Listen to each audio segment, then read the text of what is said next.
എൻ്റെ സഹോദരങ്ങൾ, ഉടമ്പടിയിലാണെന്നുള്ളത് ദൈവത്തെ ബോധ്യപ്പെടുത്തണം. നിങ്ങൾക്ക് ഒരു കാര്യം രഹസ്യം അറിയാമല്ലോ.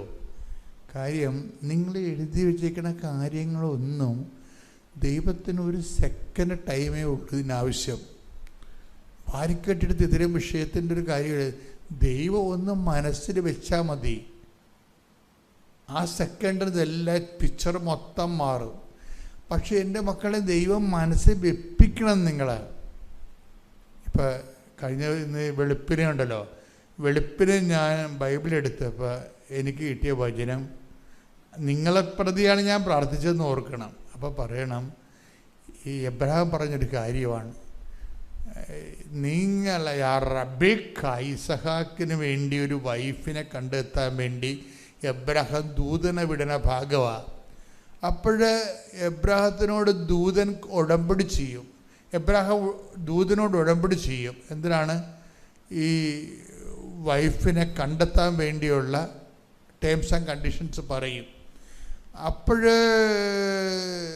ഞാൻ കണ്ടെത്തുന്ന സ്ത്രീ ഇങ്ങോട്ട് എൻ്റെ കൂടെ വരാൻ മനസ്സില്ലെങ്കിൽ ഞാൻ നിങ്ങളുടെ മകനെ ആ നാട്ടിലോട്ട് കൊണ്ടുപോകട്ടെ എന്ന് ചോദിക്കുമ്പോൾ പറയും, എബ്രഹാം പറയും നോ എന്ന് പറയും. അത് സീരിയസ് ആണ്. ഞാൻ കളഞ്ഞു വിട്ടുപോണ നാട്ടിലോട്ട് എൻ്റെ മകനെ നിങ്ങളെ, ഇതാണ് ഇന്നത്തെ സന്ദേശം. ഇന്ന് വെളുപ്പിനെ നിങ്ങളോട് എന്ത് പറയണമെന്ന് കർത്താവിനോട് ചോദിച്ചപ്പോൾ കർത്താവ് എന്നോട് പറഞ്ഞതാണ്. അത് എവിടെയാ? 24:5-6 ഉൽപ്പത്തി 24:5-6 സ്തുതിക്കട്ടെ. ഹല്ലേലൂയ. 24:5 മുതലുള്ള തിരുവചനങ്ങൾ. അപ്പോൾ ദാസൻ ചോദിച്ചു, ആ സ്ത്രീക്ക് എന്നോട് കൂടെ നാട്ടിലേക്ക് പോരാൻ ഇഷ്ടമില്ലെങ്കിലോ അങ്ങ് വിട്ടുപോകുന്ന നാട്ടിലേക്ക് അങ്ങയുടെ മകനെ ഞാൻ കൊണ്ടുപോകണമോ? അബ്രഹാം പറഞ്ഞു, എന്റെ മകനെ അങ്ങോട്ട് കൊണ്ടുപോകരുത്.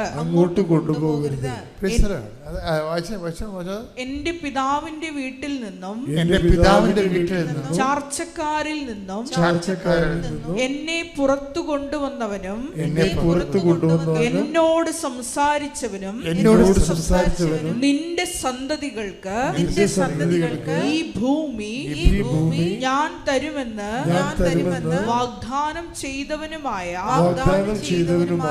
ആകാശത്തിന്റെ ദൈവമായ കർത്താവ്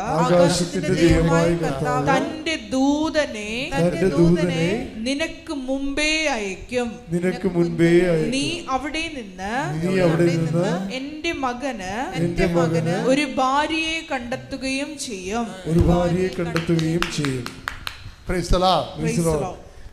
ദൈവ മനുഷ്യരും ദൈവ ജീവിതവും എന്നൊക്കെ പറയുന്നത് വ്യത്യസ്തമായൊരു ജീവിതമാണ്. എന്താ പറയണത്? എന്നോട് എൻ്റെ ചാർച്ചക്കാരിൽ നിന്നും എൻ്റെ മാതാപിതാക്കന്മാരിൽ നിന്നും അവരുടെ പ്രത്യേക ദൈവമില്ലാത്തൊരു ജീവിതത്തിൽ നിന്നും എന്നെ തിരിച്ചു കൊണ്ടുപോകുന്ന ദൈവം തൻ്റെ ദൂതനെ നിൻ്റെ കൂടെ അയക്കും. ആ സ്ത്രീ നീ കണ്ടെത്തുന്ന, എൻ്റെ മകന് വേണ്ടി ജീവിത പങ്കാളിയെ നീ കണ്ടെത്തുന്ന സ്ത്രീ നിൻ്റെ കൂടെ വരും. അതാണ് വിഷയം. അതായത് ഉടമ്പടിയിലുള്ള വിശ്വാസമാണത്. എബ്രഹാം ഉടമ്പടിയിൽ ഉടമ്പടി ഒരു വിശ്വസ്തതയുടെ ട്രാൻസാക്ഷൻ ആണെങ്കിലും ആ ഉടമ്പടിയിൽ നമുക്കൊരു വിശ്വാസം ഉണ്ടാകണം. ഇപ്പം ഞാൻ ഉടമ്പടി എടുത്തതാണ്. കഴിഞ്ഞ ദിവസത്തെ അശ്വതര സാക്ഷ്യം കേട്ടില്ലേ? കർത്താവേ, എനിക്കാകപ്പാടെ ആസ്തിയുള്ളത് നിന്നോട് ചെയ്ത ഉടമ്പടി മാത്രമാണ്. അതാ സംഭവം. ഉടമ്പടിയിൽ വിശ്വസിക്കണം നമ്മൾ. കാര്യം എന്താണ്? വാഗ്ദാന പ്രകാരമാണ് ദൈവം ഇവനെ വിളിച്ചുകൊണ്ട് പോകുന്നത്. എന്ന് പറഞ്ഞാൽ നീ പറയണതൊന്നും അല്ല കാര്യം. ആ സ്ത്രീ നിൻ്റെ കൂടെ പോരാതിരിക്കത്തില്ല. എന്താ കാര്യം? എൻ്റെ കർത്താവിൻ്റെ ഉടമ്പടിയിലാണ് ഞാൻ ജീവിക്കണത്. അതുകൊണ്ട് അവൾക്ക് പോരാതിരിക്കാൻ പറ്റത്തില്ല. പോന്നില്ലെങ്കിലോ? അപ്പോൾ എബ്രഹാം പറയും, പോന്നില്ലെങ്കിലും എൻ്റെ മകനെ ഞാൻ വിട്ടുപോകുന്ന സ്ഥലത്തേക്ക് എൻ്റെ മകനെ നീ തിരിച്ചു കൊണ്ടുപോകരുത്. അതാണ് എപ്പോഴും വളരെ വിഷയം ഇതാണ്. ഈ പട്ടി സഞ്ചരിക്കുമ്പോഴേ, പട്ടി പോണ കണ്ടില്ലേ, നമ്മുടെ കൂടെ വരുമില്ല, പള്ളിയിലൊക്കെ വരുത്തില്ലേ അല്ലേ? അവൻ മുമ്പിൽ ചിലപ്പോൾ പുറകിലേ പിടിക്കത്തുള്ളൂ. എന്താ കാര്യം? അവൻ കാണുന്ന തെങ്ങും മുട്ട മുഴുവൻ മൂത്രമൊഴിച്ചേ വരത്തുള്ളൂ. അവന് കാണുന്ന എന്തിനാണ് കാര്യം?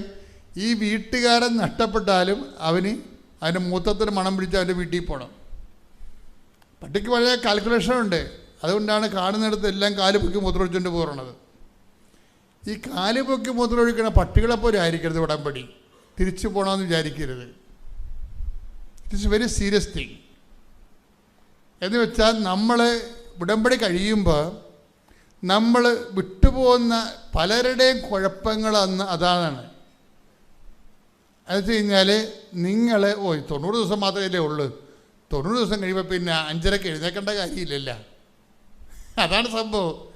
ഉടമ്പടി 90 ദിവസം മാത്രമല്ലേ ഉള്ളൂ. എങ്ങാനും ഒരു 90 ദിവസം കൂടെ ഒപ്പിച്ചെടുത്തു കഴിഞ്ഞാൽ പിന്നെ 5:30 എഴുന്നേക്കണ്ട, ഇഷ്ടംപോലെ കിടന്ന് ഉറങ്ങാവല്ല. അത് പട്ടി പടിനീളെ മൂത്രം ഒഴിക്കണ പോലെ ഇരിക്കും. മനസ്സിലായില്ലേ? തിരിച്ചു പോകുന്നു. ഉടമ്പടിയിലെ പ്രധാനപ്പെട്ട കണ്ടീഷൻസ് എന്താണ്? നീ പോകുന്ന ലക്ഷ്യം സാധിച്ചില്ലെങ്കിലും നീ ഉടമ്പടിയിൽ നിന്ന് തിരിച്ചു പോരരുത്. ഈ കൊടുത്ത പോയിന്റ് മനസ്സിലായില്ലേ? അതാ ഒന്നുകൂടി വായിച്ച ഭാഗം, ഒന്നുകൂടി വായിച്ചേ. അബ്രഹാം പറഞ്ഞു, എന്റെ മകനെ അങ്ങോട്ട് കൊണ്ടുപോകരുത്. 24:8 എന്നാൽ ആ സ്ത്രീക്ക് നിന്നോട് കൂടെ പോരാൻ ഇഷ്ടമില്ലെങ്കിൽ എന്റെ ഈ ശപഥത്തിൽ നിന്ന് നീ വിമുക്തനാണ്. എന്റെ മകനെ അങ്ങോട്ട് തിരികെ കൊണ്ടുപോകരുതെന്ന് മാത്രം. ഇത് എൻ്റെ മക്കൾ വളരെ സീരിയസ്. ഇന്ന് വെളുപ്പിനെ ഈശോ നിങ്ങളോട് പറയാൻ വേണ്ടി പറഞ്ഞതാണ്. എന്താ കാര്യം? ഉടമ്പടിയുടെ വിഷയം നിയോഗം നിറവേറിയില്ലെങ്കിലും, ഉടമ്പടി എന്താണ്? എബ്രഹാത്തിന് ഇസഹാക്കിന് മകളെ കണ്ടെത്താൻ ഇസഹാക്കിന് നാട്ടിലോട്ട് പോവുകയാണ്. സ്വന്തം രക്തത്തിൽ നിന്ന് ജീവിത പങ്കാളെ കണ്ടെത്താൻ കഴിയണം. അപ്പം വൃത്തം ചോദിക്കണത് എന്താണ്? അവൾക്ക് എൻ്റെ കൂടെ ഇങ്ങോട്ട് ഇത്രയും അകലെ വരാൻ താല്പര്യമില്ലെങ്കിലും എന്താ പറയുക, ഇവൻ കെട്ടാതെ നിന്നാലും കുഴപ്പമില്ല. അതാണ് ആ ലൈൻ പോണ പോക്ക് കണ്ടല്ലേ. ഇവൻ കെട്ടാതെ നിന്നാലും കുഴപ്പമില്ല, എൻ്റെ മകനെ ഞാൻ വിട്ടുപോകുന്ന സ്ഥലത്തേക്ക് നീ തിരികെ കൊണ്ടുപോകരുത്. വളരെ സീരിയസ് ആയിട്ടുള്ള വെർഡിക്റ്റാണ്. ഇതൊരു നിലപാടിൻ്റെ ഒരു ഭാഗമാണ്. നിൻ്റെ ഉടമ്പടി നിയോഗം ചില കാര്യങ്ങൾ ദൈവഹിതമാണെന്ന് വിചാരിച്ചു. ഇപ്പം നീ കൊച്ചുണ്ടാകാൻ വേണ്ടിയാണ് ഉടമ്പടി വെച്ചിരിക്കുന്നത്. എനിക്കാണെങ്കിൽ ഉടമ്പടിയിൽ ഒരു സംശയമില്ലാത്തൊരാളാണ്. എന്നുവെച്ചാൽ ഞാൻ ഉടമ്പടിക്ക് മുമ്പൊരു കാലഘട്ടത്തെ ഫേസ് ചെയ്ത ആളാണ്. 86 84 തുടങ്ങി. അച്ഛനായത് 85-ലാണെങ്കിലും ധ്യാനം ഞാൻ തുടങ്ങിയത് 84-ലാണ്. അന്ന് തൊട്ട് ഇന്ന് വരെ ധ്യാനഗുരുവാണ്. പക്ഷെ എന്താ പ്രശ്നം എന്ന് പറയണത്, ഈ കാലങ്ങളിൽ ഉപയോഗിച്ചിരിക്കുന്ന മിഷനറികളെല്ലാം എനിക്കറിയാം. ഉടമ്പടി വന്നപ്പോൾ ഉണ്ടായിരുന്ന ഡിഫറൻസ് എനിക്കറിയാം. ഉടമ്പടി വന്നപ്പോൾ ഡിഫറൻസ് 3 ഇരട്ടിക്ക് കൂടുതലാണ്. ഇത് ടൈം ഷോർട്ടണിങ് എന്ന് പറയുന്നത് പണ്ടാര ടൈം ഷോർട്ടണിങ് ആണ്. പെട്ടപ്പെടാന്നിങ്ങനെ. ഇപ്പം ഈ മെർലിനൊക്കെ പറഞ്ഞത് എന്താണെന്നറിയാവോ? ഞാൻ ഉടമ്പടി പുതുക്കി ഉടമ്പടി പ്രകാരം അതിൻ്റെ കാരുണ്യ പ്രവൃത്തികൾ ചെയ്ത് ഞാൻ എന്താ ചെയ്തത്? എൻ്റെ ദശാംശം തന്നെ ഞങ്ങൾ എടുത്തിട്ട് വീടില്ലാത്തവർക്ക് കൊടുക്കും. ജീസസ് പോലുള്ള ആത്മീയ സംഘടനകൾക്ക് അവർക്ക് ശുശ്രൂഷ കൂടാൻ കൊടുക്കും. അതുപോലെ തന്നെ എന്നെപ്പോലൊരു കുഞ്ഞ് എൻ്റെ വീടിൻ്റെ അടുത്ത് ജനിച്ചിട്ടുണ്ട്. എനിക്ക് കുഞ്ഞിനെ കിട്ടിയ പോലെ തന്നെ ഒരു പാവപ്പെട്ട കുടുംബത്തിൽ ഒരു സ്ത്രീ ഗർഭം ധരിച്ചു. അപ്പം ഞാൻ അവളെ പോയി കണ്ടിട്ട് എനിക്ക് എൻ്റെ കുഞ്ഞിനെ വളർത്താനുണ്ടായിരുന്ന ചിലവ് എന്തുമാത്രമാണെന്ന് എനിക്കറിയാം. ഞാൻ അത്രയും ആ കൊച്ചിനെ ഞാൻ ദത്തെടുത്ത്. അവർ പാവപ്പെട്ടവരാണ്. അതുകൊണ്ട് ആ കൊച്ചിനെ ഞാൻ ദത്തെടുത്ത് അവൾക്കുണ്ടായിരുന്ന ചിലവ് ഞാൻ വഹിച്ചു ആ കാലങ്ങളെല്ലാം. അങ്ങനെ മനുഷ്യ ഉടമ്പടി ചെയ്യണത്. അവർ തിരിച്ചു വന്നപ്പോൾ ഒരു വല്ലാത്ത 1.5 വരവായിപ്പോയി. പരിശുദ്ധ അമ്മ മാതാവ് പ്രത്യക്ഷപ്പെട്ട ഈ ആൾത്താരയിൽ നിന്നുകൊണ്ട് സാക്ഷ്യം പറയാൻ സാധിച്ചതിന് ഞാൻ അമ്മയോട് നന്ദി പറയുന്നു. എൻ്റെ പേര് അനീഷ ഡിനോൺ. ഞാൻ തൃശ്ശൂരിൽ നിന്നാണ് വരുന്നത്. വർക്ക് ചെയ്യുന്നത് സൗദി അറേബ്യയിലാണ് നേഴ്സായിട്ട്. ഞാൻ ആദ്യം ഇന്നാണ് ശരിക്കും ഞാൻ ഉടമ്പടി എടുക്കുന്നത്. ആദ്യം ഞാൻ ഓൺലൈൻ ഉടമ്പടിയിലായിരുന്നു. അതെടുക്കാനുണ്ടായ സാഹചര്യത്തിന് മുമ്പ് ഞാൻ ആദ്യം കൃപാസനത്തെക്കുറിച്ച് കേട്ടത് ഞാൻ വർക്ക് ചെയ്യുന്ന ഹോസ്പിറ്റലിൽ നിന്നാണ്.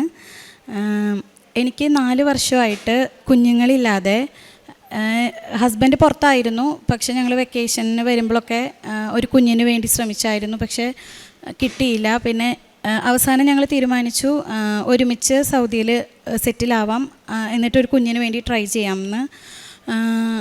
പക്ഷെ ഉടമ്പടി എടുക്കാനായിട്ട് എനിക്ക് എന്തോ ഒരു കോൺഫിഡൻസ് കുറവായിരുന്നു. അത് ഉടമ്പടിയിൽ വിശ്വാസമില്ലാഞ്ഞിട്ടല്ല. അങ്ങനെ ഇവിടെ വന്ന് പ്രാർത്ഥിച്ച് ഞങ്ങൾ ഒരുമിച്ച് നിന്ന് തുടങ്ങി. 2 മാസത്തിൻ്റെ ഉള്ളിൽ ഒരു ട്രീറ്റ്മെൻറ്റും ഇല്ലാണ്ട് ഞാൻ ഉടമ്പടി എടുക്കാൻ കാരണം ഉണ്ടായത്, എൻ്റെ ഹസ്ബൻഡ് സൗദിയിൽ ഒരു 8 years ആയിട്ട് ഒരു വർക്കിംഗ് സൂപ്പർവൈസറായിട്ട് ജോലി ചെയ്യായിരുന്നു. ബാക്കി ഹസ്ബൻഡ് പറയും. പ്രത്യക്ഷീകരണത്തിനെ സാക്ഷിയാക്കി മാറ്റിയതിന് അമ്മ മാതാവിന് നന്ദി. എൻ്റെ പേര് ഡിനോൺ. ഞാൻ തൃശ്ശൂർ ജില്ലയിൽ നിന്ന് വരുന്നു. ഞാൻ കറൻ്റ്ലി സൗദി അറേബ്യയിലാണ് വർക്ക് ചെയ്തുകൊണ്ടിരിക്കുന്നത്. ഒരു 8 കൊല്ലമായിട്ട് വർക്ക് ചെയ്യേണ്ടായിരുന്നു കമ്പനിയിൽ.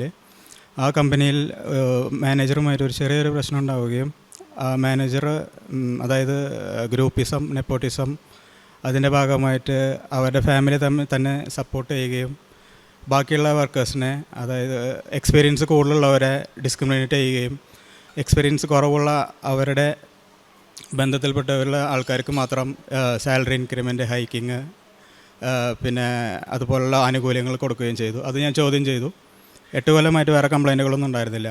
അത് ഞാൻ ചോദ്യം ചെയ്തതിൻ്റെ പേരിൽ എന്നോട് മാനേജർ പറഞ്ഞു, മലയാളിയാണ്, എന്നോട് പറഞ്ഞു, എക്സിറ്റ് പൊക്കോ, നീ പറ്റുന്നുണ്ടെങ്കിൽ ഇതൊക്കെ സഹിച്ചിട്ട് നിൽക്കാൻ പറ്റുന്നുണ്ടെങ്കിൽ നിന്നാൽ മതി, അല്ലെങ്കിൽ നീ എക്സിറ്റ് പൊക്കോ, അല്ലെങ്കിൽ വേറെ കമ്പനിക്ക് മാറിക്കോ എന്ന് പറഞ്ഞു. അപ്പോൾ ഞാൻ പറഞ്ഞു, ഞാൻ എക്സിറ്റ് പൊക്കോണ്ട്, കുഴപ്പമില്ല, എനിക്ക് എക്സിറ്റ് അടിച്ചു തന്നോളൂ എന്ന് പറഞ്ഞു. എന്നിട്ട് ഞാൻ എക്സിറ്റ് അടിച്ചോളാം എന്ന് പറഞ്ഞു. ഞാൻ റൂമിലേക്ക് വന്നു. പിന്നെ ഞാൻ പോയില്ല, ഒരു 15 ദിവസം കമ്പനിയിലേക്ക് പോയില്ല, എക്സിറ്റ് അടിക്കുമെന്ന് പ്രതീക്ഷിച്ചിട്ട്. എക്സിറ്റ് അടിച്ചാൽ എനിക്ക് നാട്ടിൽ വന്നിട്ട് വേറെ കമ്പനിയിലേക്ക് ജോയിൻ ചെയ്യാം. അപ്പോൾ ഞാൻ എക്സിറ്റ് അടിക്കുമെന്ന് പ്രതീക്ഷിച്ചിട്ട് പോകാണ്ട് 15 ദിവസം നിന്നുണ്ടായിരുന്നു. പിന്നെ അവിടെ എൻ്റെ ബാങ്ക് ബാലൻസ് ചെക്ക് ചെയ്യാൻ വേണ്ടിയിട്ട് കാർഡ് ഇട്ടപ്പോഴാണ് അറിയണത് അക്കൗണ്ട് ഫ്രീസ് ചെയ്ത് കൊടുക്കുകയാണ്. കമ്പനി അക്കൗണ്ട് ഫ്രീസ് ചെയ്തു. ഇത് അക്കൗണ്ട് എന്താ ഫ്രീസ് ചെയ്തതെന്ന് ചോദിച്ചപ്പോൾ ബാങ്കിൽ നിന്ന് പറഞ്ഞു, നിങ്ങളുടെ കമ്പനിയിൽ നിന്ന് ഫ്രീസ് ചെയ്തതാണ് അക്കൗണ്ട്, നിങ്ങൾ കമ്പനിയിൽ പോയി ചോദിക്കാൻ പറഞ്ഞു. കമ്പനിയിൽ ഞാൻ ചെന്ന് ചോദിച്ചു, എന്തിനാണ് എൻ്റെ അക്കൗണ്ട് ഫ്രീസ് ചെയ്തത്? നിങ്ങൾ എക്സിറ്റ് അടിക്കുകയാണെങ്കിൽ എൻ്റെ സർവീസ് മണി എല്ലാതും തന്നിട്ടല്ലേ നിങ്ങൾ അക്കൗണ്ട് ഫ്രീസ് ചെയ്യാൻ പറ്റുള്ളൂ, എന്നാലും ഫ്രീസ് ചെയ്യാൻ പറ്റില്ലല്ലോ നിങ്ങൾക്ക് എന്ന് ഞാൻ ചോദിച്ചു. അപ്പോഴാണ് പറയുന്നത്, നിനക്ക് എക്സിറ്റ് അല്ല അടിച്ചു കൊടുക്കുന്നത്, നിനക്ക് ഹുറൂബാണ് അടിച്ചു കൊടുക്കുന്നത് എന്ന് പറഞ്ഞു. ഹുറൂബ് എന്ന് പറഞ്ഞാൽ ബാനാണ്, ലൈഫ് സൗദിയിലേക്ക് റീ എൻട്രി ചെയ്യാൻ പറ്റില്ല, വേറെ ജോബിന് അവിടെ കയറാൻ പറ്റില്ല. അങ്ങനെ ബാൻ ചെയ്തിട്ട് ഹുറൂബാക്കി എൻ്റെ സ്റ്റാറ്റസ്, ഇക്കാമയുടെ സ്റ്റാറ്റസും പാസ്പോർട്ട് സ്റ്റാറ്റസും. അങ്ങനെ ഒരു 1.5 വർഷത്തോളം ഞാൻ ഇല്ലീഗലായിട്ട് അവിടെ നിൽക്കുകയാണ്. അപ്പോൾ എൻ്റെ വൈഫിൻ്റെ കൂടെ വർക്ക് ചെയ്യണ ചേച്ചിയാണ് പറഞ്ഞത്, ഇങ്ങനെ ഉടമ്പടി എടുക്ക്, അത് പ്രാർത്ഥിച്ചാൽ നടക്കും മാതാവിൻ്റെ അടുത്ത്. ആ ചേച്ചി പറഞ്ഞ ചേച്ചി ഇന്നിവിടെ വന്നിട്ടുണ്ടായിരുന്നു. ഞങ്ങളിന്ന് ഉടമ്പടി എടുക്കുമ്പോൾ ആ ചേച്ചി ഇവിടെ വന്നിട്ടുണ്ടായിരുന്നു. ആ ചേച്ചി പറഞ്ഞിട്ടാണ് പിന്നെ ബാക്കിയുള്ള കാര്യങ്ങളൊക്കെ ഞങ്ങളിവിടെ ചെയ്തത്. അപ്പോൾ ഞങ്ങൾ അങ്ങനെ ഓൺലൈനായിട്ട് ഉടമ്പടി എടുത്തു. എൻ്റെ വൈഫ് ഓൺലൈനായിട്ട് ജൂൺ മാസം ഉടമ്പടി എടുത്തു. ഞാൻ ഉടമ്പടി എടുത്തിട്ടുണ്ടായിരുന്നില്ലേ ഓൺലൈനിലായിട്ട്. ഞാൻ പറഞ്ഞു, എനിക്ക് എൻ്റെ തിങ്കിങ് എന്താണെന്ന് വെച്ചാൽ, നമ്മുടെ അമ്മയാണ്, അമ്മയോട് നമ്മൾ ഉടമ്പടിയിലൂടെ കാര്യങ്ങൾ അങ്ങനെ പറയേണ്ട കാര്യമില്ല. ഇപ്പോൾ എനിക്ക് എന്തെങ്കിലും ആവശ്യമുണ്ടെങ്കിൽ ഞാൻ എൻ്റെ അമ്മയോട് ഡയറക്റ്റായിട്ട് പറയാം, അപ്പോൾ അമ്മ സാധിച്ചു തരാം. അങ്ങനെയാണ്. ഞാൻ ഒരു വിശ്വാസമുള്ള ആളായിരുന്നു ചെറുപ്പം തൊട്ടിട്ട്. എന്ത് കാര്യത്തിലും ഞാൻ നേരിട്ട്, അതായത് എനിക്ക് തീരെ പറ്റാത്ത ഒരു അവസ്ഥകൾ വരുമ്പോൾ ഞാൻ പ്രാർത്ഥിക്കാറുണ്ട്, അത്ര തന്നെയുള്ളൂ. അല്ലാണ്ട് അങ്ങനെ പള്ളിയെ പോക്ക് അതൊക്കെ കുറവുള്ള ഒരാളായിരുന്നു. അപ്പോൾ അങ്ങനെ അമ്മോട് അങ്ങനത്തെ ഒരു ചിന്താഗതിയായിരുന്നു, എന്തിനാണ് നമ്മൾ ഉടമ്പടി എടുക്കുന്നത്, അതിൻ്റെ ആവശ്യമില്ലല്ലോ അങ്ങനെ പറഞ്ഞിട്ട്. എന്തായാലും വൈഫ് എടുത്തിട്ടുണ്ട്. അത് കാലത്ത് എൻ്റെ പ്രഭാത പ്രാർത്ഥന ചെല്ലും, സാക്ഷ്യങ്ങൾ കേൾക്കും, അത് ഷെയർ ചെയ്യും, അതെല്ലാം ചെയ്തിട്ടുണ്ടായിരുന്നു. എന്നിട്ട് വൈഫ് പറഞ്ഞു ഒരു ദിവസം, ഇതിങ്ങനെ എടുത്താൽ ശരിയാവില്ല, നിങ്ങൾ കൂടി ഉടമ്പടി എടുക്കണം, എന്നാലാണ് നിങ്ങളുടെ കാര്യങ്ങൾ ശരിയാവുള്ളൂ എന്ന് എനിക്ക് തോന്നുന്നു എന്ന് വൈഫ് പറഞ്ഞു. ഞാൻ പറഞ്ഞു, എന്നാൽ ശരി. അങ്ങനെ ഒരു ഇതോട് കൂടിയിട്ട് ഞാൻ അക്സെപ്റ്റ് ചെയ്തിട്ട് ഉടമ്പടി എടുക്കാം എന്ന് പറഞ്ഞിട്ട് സെപ്റ്റംബർ 1 തീയതി 2025 കഴിഞ്ഞ മാസമാണ് ഞാൻ ഉടമ്പടി എടുത്തത്. ഉടമ്പടി എടുത്തപ്പോൾ തന്നെ കാലത്ത് പ്രഭാത പ്രാർത്ഥന ചൊല്ലി സാക്ഷ്യങ്ങൾ കേട്ടു. സാക്ഷ്യങ്ങൾ ഞാൻ ഷെയർ ചെയ്തു, വാട്സപ്പിൽ ഷെയർ ചെയ്തു. പിന്നെ വൈഫ് എന്നോട് പറഞ്ഞു, ഇനി രാത്രിക്കൽ പ്രാർത്ഥനയുണ്ട്, അതിനുശേഷം അരമണിക്കൂർ ബൈബിൾ വായിക്കണം എന്ന് പറഞ്ഞു. ഓക്കെ എന്ന് പറഞ്ഞു. അപ്പോൾ ബാക്കിയെല്ലാം കഴിഞ്ഞു, ഇനി പ്രാർത്ഥനയും ഇത് മാത്രമേ ഉള്ളൂ. അപ്പോൾ ഞാൻ വൈഫിനോട് പറഞ്ഞു, ബൈബിൾ വായന ഞാൻ മറന്നിരുന്നു, ഞാൻ പ്രാർത്ഥന മാത്രമേ ഉള്ളൂ എന്ന് വെച്ചിട്ട് ബാക്കി പ്രാർത്ഥന മാത്രമേ ഉള്ളൂ. അപ്പോൾ ഇനി ഞാൻ സീരിയൽ കണ്ടോട്ടെ, സീരിയലല്ല ബിഗ് ബോസ്, അത് കാണുന്ന ആളായിരുന്നു. അപ്പോൾ അത് ഞാൻ കണ്ടോട്ടെ എന്ന് പറഞ്ഞപ്പോൾ ചോദിച്ചു എന്നോട്, അത് കാണുന്നതിന് മുമ്പ് ബൈബിൾ വായിച്ചോ എന്ന് ചോദിച്ചു. അപ്പോൾ ഞാൻ പറഞ്ഞു ഇല്ല, ഞാൻ ബൈബിൾ വായിച്ചിട്ടില്ല. അപ്പോൾ പറഞ്ഞു ബൈബിൾ വായിച്ചിട്ട് പിന്നെ പറഞ്ഞാൽ മതി എന്ന് പറഞ്ഞു, എന്നിട്ട് കണ്ടാൽ മതി എന്ന് പറഞ്ഞു. എന്നിട്ട് ബൈബിൾ വായിക്കാനിരുന്നു. ബൈബിൾ വായിക്കാനത് ഞങ്ങൾ ഈ നമ്മുടെ മാതാവിൻ്റെ ഫോട്ടോ ഞങ്ങൾ പ്രിൻ്റ് ഔട്ട് എടുത്ത് വെച്ചിട്ട് അവിടെയാണ് മെഴുകുതിരി കത്തിച്ചിട്ട് പ്രാർത്ഥിക്കേണ്ടായിരുന്നത്. ആ മെഴുകുതിരി കത്തിച്ചിട്ടാണ് ഞാൻ ബൈബിൾ വായിക്കാതിരിക്കുന്നത്. എൻ്റെ മുമ്പിൽ ഒരു മിററുണ്ട്. അപ്പോൾ ഞാൻ അങ്ങനെ ബൈബിൾ വായിക്കാത്ത കണ്ടിന്യൂസ് അരമണിക്കൂർ വായിക്കാത്ത ആളായതുകൊണ്ട് ഒരു 10-15 മിനിറ്റ് വായിച്ച് എനിക്ക് ഉറക്കം വരുന്ന പോലെ ഉണ്ടായിരുന്നു. അപ്പോൾ ഞാൻ മിററിൽ, എൻ്റെ ഫ്രണ്ടിൽ മിററാണ്, ആ മിറർ നോക്കിയിട്ടാണ് ഞാൻ ബൈബിൾ വായിച്ചുകൊണ്ട്, ഇങ്ങനെ ബൈബിൾ വായിക്കുമ്പോൾ മിറർ നമുക്ക് കാണാൻ പറ്റും. അപ്പോൾ ഇങ്ങനെ ബൈബിൾ വായിച്ചുകൊണ്ട് കാണാം. ഒരു 15 മിനിറ്റ് വായിച്ച് കഴിഞ്ഞപ്പോൾ എൻ്റെ കണ്ണടഞ്ഞു പോവാണ്. അപ്പോൾ ഇങ്ങനെ കണ്ണിങ്ങനെ അടഞ്ഞ്, എന്നാലും നമുക്ക് ഇങ്ങനെ കണ്ണടഞ്ഞു പോയാലും ഈ സൈഡിൽ ഇങ്ങനെ വരണ്ടത് അറിയാൻ പറ്റും. ആരെങ്കിലും വന്നാലോ എന്തെങ്കിലും ഓബ്ജക്റ്റ് വന്നാൽ നമുക്ക് അറിയാൻ പറ്റും. അപ്പോൾ ഇരുട്ടാണ് റൂം, ഇതിൻ്റെ മെഴുകുതിരിയുടെ വെളിച്ചം മാത്രമേ ഉള്ളൂ. ബൈബിൾ വായിച്ചുകൊണ്ടിരിക്കുമ്പോൾ വൈഫ് ഇങ്ങനെ സൈഡിൽ ഇങ്ങനെ വന്ന് എൻ്റെ അടുത്തുള്ള കട്ടിലിന്മ അവിടെ ഇരുന്നു. അപ്പോൾ എനിക്ക് മനസ്സിലായി ഇവൾ എന്നെ ചെക്ക് ചെയ്യാൻ വന്നിട്ടുള്ളതാണ്. ഞാൻ ഉറങ്ങുന്നുണ്ടോ, അവൾക്കറിയാം ബൈബിൾ വായിച്ചിട്ടുണ്ടെങ്കിൽ അങ്ങനെ ഉറക്കം വരും. അപ്പോൾ ഉറങ്ങാണ്ടിരിക്കാൻ വേണ്ടിയിട്ട് അവൾ വന്നിരിക്കുന്നത്, വൈഫ് വന്നിരിക്കുന്നതെന്ന് വിചാരിച്ചിട്ട് ഞാൻ കണ്ണ് തുറന്നിട്ട് ബൈബിൾ വായിക്കാൻ തുടങ്ങി. ശരിക്കും ബൈബിൾ വായിച്ചു. അരമണിക്കൂറും കഴിഞ്ഞിട്ട് ഇവളൊന്നും മിണ്ടണില്ല. അല്ലെങ്കിൽ ചോദിക്കേണ്ടതാണ് സാധാരണ, എന്താണ് ബൈബിൾ വായിച്ച് കഴിഞ്ഞാൽ പ്രാർത്ഥന എത്തിക്കാം അങ്ങനെ പറയുമെന്ന് വിചാരിച്ചിട്ടാണ് ഞാൻ ഇരിക്കുന്നത്. അത് ബൈബിൾ വായിച്ച് കഴിഞ്ഞിട്ടും ചോദിക്കണില്ല. ചോദിക്കേണ്ടായപ്പോൾ ഞാൻ അങ്ങോട്ട് നോക്കിയതാണ്. നോക്കിയപ്പോൾ അവിടെ അവളെ കണ്ടില്ല, ഇവളവിടെ ഉണ്ടായിരുന്നില്ല. ഞാൻ ചോദിക്കില്ല, ഞാൻ അവിടെ ഇല്ലാത്തപ്പോൾ കണ്ടിട്ട് ഞാൻ ഞെട്ടിപ്പോയി. ഇത്ര നേരം ഇവിടെ ഉണ്ടായിരുന്നത് കാണാനില്ലോ എന്ന് പറഞ്ഞിട്ട് ഞാൻ വേഗം ഓടി. ഇവളെ അടുക്കളയിൽ ഉണ്ടാവും അല്ലെങ്കിൽ അവിടെ ബാത്റൂമിൽ എവിടെയെങ്കിലും ഉണ്ടെന്ന് നോക്കാൻ പോയപ്പോൾ ഇവളെ അടുക്കളയിൽ നിന്ന് പാത്രം മോറിക്കൊണ്ടിരിക്കുകയായിരുന്നു. ഞാൻ ചോദിച്ചു, നീ എന്താ അവിടെ വന്ന് നിന്നിട്ട് ഞാൻ ബൈബിൾ വായിക്കണമെന്നിട്ട് ഒന്നും ചോദിച്ചില്ല, പ്രാർത്ഥന എത്തിക്കേണ്ടത്?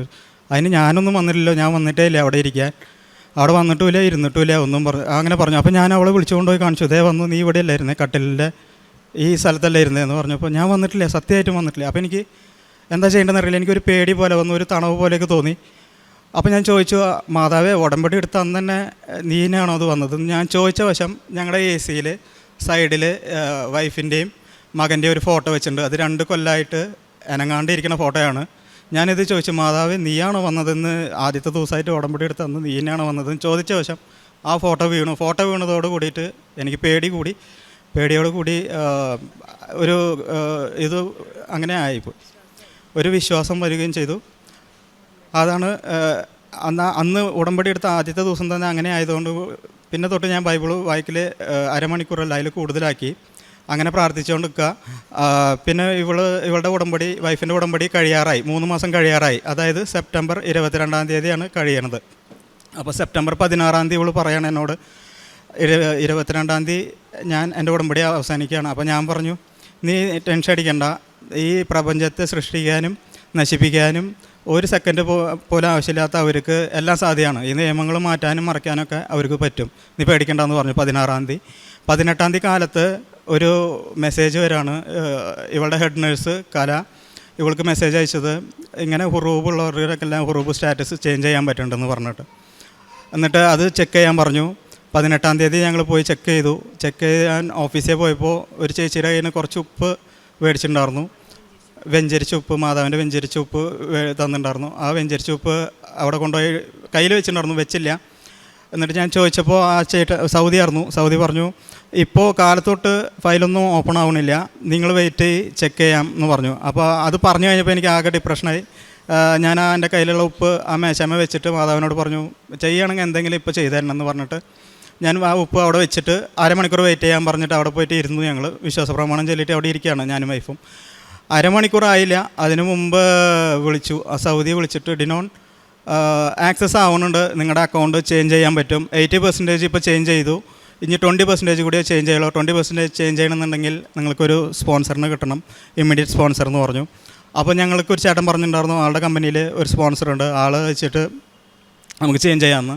അപ്പോൾ ഞാൻ സന്തോഷത്തിൽ ആ ചേട്ടനെ വിളിച്ചു. ആ ചേട്ടൻ പറഞ്ഞു, ഇപ്പോൾ ആ സ്പോൺസർ സമ്മതിക്കണില്ല, വീണ്ടും പരീക്ഷണങ്ങളാണല്ലോ എന്ന് പറഞ്ഞു മാതാവിനോട് ഞാനിങ്ങനെ പറഞ്ഞു, എല്ലാം ശരിയായി, അവസാന നിമിഷത്ത് വീണ്ടും സ്പോൺസർ ഇല്ല എന്ന് പറയുന്നു എന്ന് പറഞ്ഞിട്ട് ഞങ്ങൾ വീട്ടിലേക്ക് വന്നു. അന്ന് അതിൻ്റെ അടുത്ത ദിവസം 21-ാം തീയതി ഒരു സൗദീനെ പോയി കാണാൻ പറഞ്ഞു. ആ സൗദീനെ പോയി കണ്ടു. സൗദി പറഞ്ഞു ചെയ്യാം, നമുക്ക് എല്ലാം ശരിയാക്കി തരാമെന്ന് പറഞ്ഞു. അങ്ങനെ 22-ാം തീയതി ഇവളുടെ അവസാനിക്കുന്നതിൻ്റെ അന്ന് ഓൺലൈൻ ഉടമ്പടി അവസാനിക്കുന്നതിൻ്റെ അന്ന് എൻ്റെ ഹുറൂബ് സ്റ്റാറ്റസ് നീക്കുകയും ആ സൗദി തന്നെ ഇക്കാമ റിന്യൂവൽ ചെയ്യുകയും ഒരു ബിസിനസ് ഓഫർ വയ്ക്കുകയും ബിസിനസ് ഞാൻ അക്സെപ്റ്റ് ചെയ്യുകയും ചെയ്തിട്ട് എല്ലാം ഇപ്പോൾ ഓക്കെ ആയിട്ടുണ്ട്. തിരിച്ച് പുതിയൊരു ജോലിക്കും കയറി, വേറൊരു ജോലിക്കും കയറിയിട്ട് 1-ാം തീയതി തൊട്ടിട്ട് അവിടെ ജോയിൻ ചെയ്യാനും പോവാണ്. ഇത്രയും അനുഗ്രഹങ്ങൾ തന്ന മാതാവിന് നന്ദി. കാരുണ്യ പ്രവർത്തികളായിട്ട് കൃപാസനത്തിൻ്റെ ഉടമ്പടി ഞാൻ ഓൺലൈനിലായതുകൊണ്ട് പത്രങ്ങളൊന്നും ഞങ്ങൾക്ക് ഇല്ല, സൗദിയിലായിരുന്നു. അപ്പോൾ ഇപ്പോൾ കിട്ടിയിട്ടുണ്ട്. പക്ഷേ ആൾക്കാർക്ക് പൈസയായിട്ട് ഉണ്ടായിരുന്ന സമയത്തൊക്കെ എന്തെങ്കിലും സഹായം, പൈസ മാത്രമല്ലാതെ എന്നെ കൊണ്ട് അവർ ചോദിക്കണ എന്തെങ്കിലും ഈ പാവപ്പെട്ടവറ്റങ്ങൾ ഈ നെറ്റ്വർക്കിങ്ങിൻ്റെയും കമ്പ്യൂട്ടറിൻ്റെയും സംശയങ്ങളായിട്ട് ചോദിച്ചു വരുന്ന അവർക്ക് ഇഷ്യൂസ് ഉള്ളത്, ഈ കാമയുടെ പ്രശ്നങ്ങൾ, അങ്ങനെ വരുന്നവർക്കൊക്കെ ഞാൻ പറഞ്ഞു കൊടുക്കും. കാരണം എനിക്ക് ഈ 1.5 കൊല്ലമായിട്ട് അതിൻ്റെ ഒരു എക്സ്പീരിയൻസ് അറിയുന്നതുകൊണ്ട് ഇന്ന ഏജൻസിയിൽ പോകൂ അങ്ങനെയൊക്കെ ഞാൻ പറഞ്ഞു കൊടുക്കാറുണ്ട്, അവരെ സഹായിക്കാറുണ്ടായിരുന്നു. പിന്നെ ഭക്ഷണം അങ്ങനെ അവിടെ കൊടുക്കാൻ പറ്റില്ല സൗദി അറേബ്യയിലായതുകൊണ്ട്. പക്ഷേ ഞങ്ങളിവിടെ ഇപ്പോൾ ഉടമ്പടി എടുത്തിട്ടുണ്ട്. ഈ പത്രങ്ങളെല്ലാം കൊടുത്ത് അവസാനിപ്പിച്ചിട്ട് പാവപ്പെട്ടവർക്ക് എന്തെങ്കിലും സഹായം ചെയ്തിട്ട് തിരിച്ചു പോകും. ഇപ്പോൾ വന്നത് 10 ദിവസത്തിന് വേണ്ടിയിട്ടാണ് വന്നത്. ഈ സാക്ഷ്യം പറയാൻ വേണ്ടി മാത്രമായിട്ട് വന്നിട്ടുള്ളതാണ്. ഇത് ഞങ്ങൾ എന്ന് അറിഞ്ഞു അന്ന് തൊട്ട് ഞങ്ങൾ ഇറച്ചി, മീൻ അങ്ങനത്തെ എല്ലാ സാധനങ്ങളും ഉപേക്ഷിച്ച് ഇന്ന് ഉപവാസമാണ്. ഒന്നും കഴിച്ചിട്ടില്ല കാലത്തോട്ട്. അപ്പോൾ സിസ്റ്ററൊക്കെ പറഞ്ഞു കഴിച്ചിട്ട് എന്തെങ്കിലുമൊക്കെ വെള്ളം കുടിച്ചിട്ടൊക്കെ ഇരിക്കുന്നത്, കഴിച്ചിട്ടില്ല, ഇത് കഴിഞ്ഞതിൻ്റെ ശേഷം വേണം അങ്ങനെ ഇരിക്കാൻ. അപ്പോൾ ഇത്രയും അനുഗ്രഹങ്ങൾ തന്ന മാതാവിനും തിരുക്കുമാരനും നന്ദി. സ്നേഹമുള്ളവരെ, ആദ്യമായിട്ട് അമ്മയ്ക്കും തിരുക്കുമാരനും 1000 നന്ദി ഞാൻ പറയുന്നു. ഞാൻ ഈ കൃപാസനത്തിൽ വന്നത് കഴിഞ്ഞ 5/3/2024 5/5/2024 ഞാൻ ഈ സന്നിധിയിൽ വന്നിട്ട് ഉടമ്പടി എടുത്തു. അന്ന് 6 നിയോഗങ്ങൾ ഞാൻ മാതാവിന് മുമ്പിൽ എൻ്റെ ഉടമ്പടി പത്രികയിൽ എഴുതി ഇവിടെ മാതാവിൻ്റെ പേടകത്തിൽ അർപ്പിച്ചിട്ടാണ് ഞാൻ പോയത്. ഒന്ന്, എനിക്ക് സ്വന്തമായിട്ട് 1 സെൻറ്റ് സ്ഥലം പോലും ഇല്ലായിരുന്നു. 2 കയറി കിടക്കാനൊരു വീടില്ല, ഒരു തൊഴിൽ, കടബാധ്യത, അങ്ങനെ അനേകം പ്രശ്നങ്ങൾ കൂടിയാണ് ഞാൻ പോയിക്കൊണ്ടിരുന്നത്. പക്ഷേ ഇവിടെ വന്ന് 5 ഉടമ്പടി എടുത്ത് ഞാൻ ഇവിടുന്ന് തിരിച്ചു പോയി. 3 ദിവസം കഴിഞ്ഞില്ല, എനിക്ക് 5 സെൻറ്റ് സ്ഥലം വാങ്ങിക്കുവാനായിട്ട് മാതാവ് അനുഗ്രഹം തന്നു. വെറും 1000 രൂപ അഡ്വാൻസ് കൊടുത്ത് 4.25 ലക്ഷം രൂപയുടെ സ്ഥലം ഞാൻ വാങ്ങുന്നു. അതിനുശേഷം ബാക്കി പൈസ കൊടുക്കണം. പലരിൽ നിന്നായി 1 ലക്ഷം രൂപ കടം വാങ്ങി. ആ പൈസ കൊടുക്കാനായിട്ട് പോയി കഴിഞ്ഞപ്പോഴാണ് വേറൊരു തൊഴിലില്ലല്ലോ, അറിയാവുന്ന ഒരു തൊഴിൽ ഡ്രൈവിംഗാണ്, ഒരു വണ്ടി വാങ്ങിക്കാം. ഞാൻ എൻ്റെ ഇടവകാരിയുടെ അടുത്ത് എന്ന് പറഞ്ഞു, അച്ഛനോടൊക്കെ ഞാനൊരു വണ്ടി വാങ്ങിക്കാൻ പോവാണ്, ചേട്ടനെ എടുക്കുന്നുണ്ടെങ്കിൽ ഒരു ബൊലേറോ എടുത്തുകൊണ്ട് വന്നാൽ മതി എന്നോട് പറഞ്ഞു. ഞാൻ പലരെയും സമീപിച്ചു. അവസാനം എൻ്റെ കൂട്ടുകാരൻ 1 ലക്ഷം രൂപയ്ക്ക് എനിക്കൊരു ബൊലേറോ തന്നു. ബാക്കി 3 ലക്ഷം രൂപ അവന് കൊടുക്കണം, സ്ഥലത്തിൻ്റെ ബാക്കി പൈസ കൊടുക്കണം. ആ സ്ഥലം തന്ന ചേച്ചിയാണെങ്കിൽ പട്ടയം എഴുതി തരുന്നില്ല. ഞാൻ വീണ്ടും ഈ നടയിൽ വന്നു. ഈ നടയിൽ വന്നിട്ട് ഇവിടുന്ന് ഞാൻ കരഞ്ഞു വിളിച്ച് പ്രാർത്ഥിച്ച് പുറത്തെ മാതാവിന് മുമ്പിൽ കരഞ്ഞിട്ട് പറഞ്ഞു, ഞാൻ പോവാണ്, ഇനി എനിക്കൊരു ഉത്തരം തരാതെ ഞാൻ നിൻ്റെ അടുത്തേക്ക് വരികയില്ല എന്ന്. ആ സമയം എന്നെ വില്ലേജ് ഓഫീസിൽ വിളിച്ചു. ഇതാ ചേട്ടൻ്റെ സ്ഥലത്തിൻ്റെ പട്ടയം റെഡിയായിട്ടുണ്ട്, ചേട്ടൻ വന്ന് വാങ്ങിച്ചുകൊണ്ട് പോയിക്കൊള്ളുക എന്ന്. ഞാനിവിടുന്ന് ചെന്ന് സ്ഥലത്തിൻ്റെ പട്ടയം വാങ്ങിക്കുന്നു.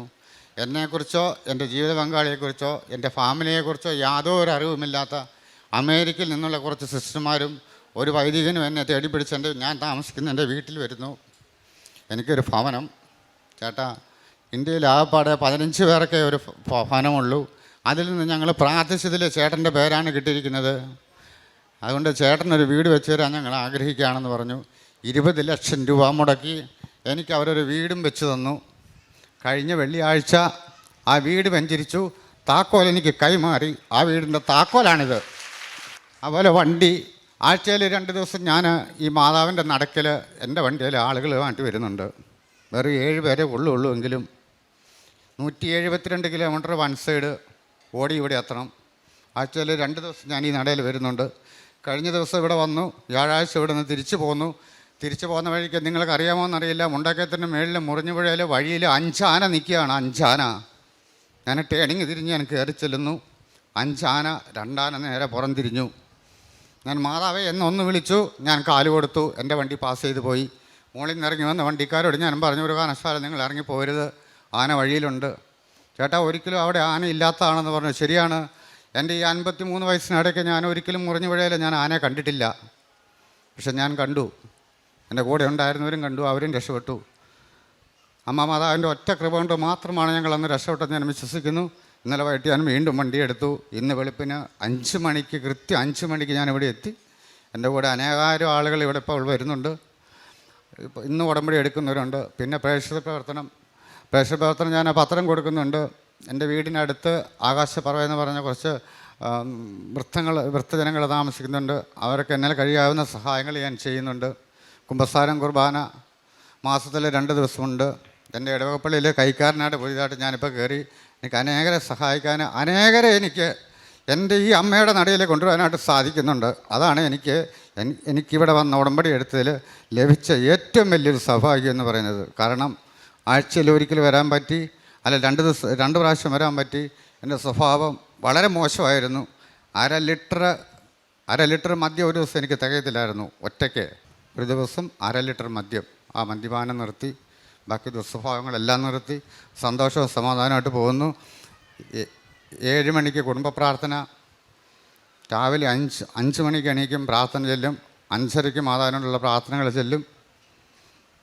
അങ്ങനെ പോകുന്നു. ഭാര്യയുണ്ട്, ഒരു കുഞ്ഞുണ്ട്. ഇനിയും അനേകം ഈ നടയിലേക്ക്, അമ്മയുടെ നടയിലേക്ക് കൊണ്ടുവരാനായിട്ട് ഞാൻ ആഗ്രഹിക്കുന്നുണ്ട്. പിന്നെ ഒരു കാര്യം സഹോദരങ്ങളെ, വണ്ടിക്ക് ഓട്ടം കിട്ടുവാനും അനേകരെ അമ്മയുടെ ഈ നടയിലേക്ക് കൊണ്ടുവരാനായിട്ടും നിങ്ങൾ എനിക്ക് വേണ്ടിയും പ്രാർത്ഥിക്കണം. സ്തുതിയായിരിക്കട്ടെ.